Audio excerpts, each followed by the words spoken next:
சோழ நாட்டு தேவார பாடல் பெற்ற காவிரி தென்கரை தலங்களில் 119வது தலமும் 236வது தேவார பாடல் பெற்ற தலமுமான திருக்காராயில் இல்லைனா திருக்காரவாசல்னு சொல்லுவாங்க.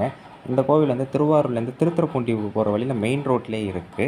இறைவன் பேர் கண்ணாயிரமுடையார், இறைவி பேர் கைலாசநாயகி. 7 விடங்க தலங்கள் ஒன்று தியாகராஜர் கோவில் சொல்கிறோம்ல, அதில் 7 விடங்க தலங்களில் இது ஆதி விடங்கர்னு சொல்லப்படுது. ஆசனம், வீர சிங்காசனம், நடனம், குக்குட நடனம்.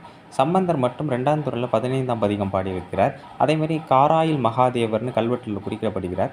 அருண்மொழி தேவல் நாட்டு புலியூர் நோட்டு காராயில் அப்படின்னு குறிக்கப்படுது. தேவார திருமுறை வாசிக்கிறவங்களுக்கு தனி மண்டபம் அந்த காலத்தில் கட்டி கொடுக்கப்பட்டது, திருக்கைக்கோட்டி மண்டபம். இங்கே உள்ள விநாயகர் பேர் கடுக்காய் விநாயகர். ஒரு வணிகனுடைய அகந்தையை அழிக்கிறதுக்காக ஜாதிக்காயை வந்து பார்த்திங்கன்னா கடுக்காயாக மாற்றிய காரணத்தினால இந்த பெயர். ஒரு பார்வையற்ற பெண்ணுக்கு வந்து 1000 மடங்கு பார்வை வழங்கிய காரணத்தினால இறைவனுக்கு கண்ணாயிரமுடையார் கோவில்னு சொல்கிறாங்க.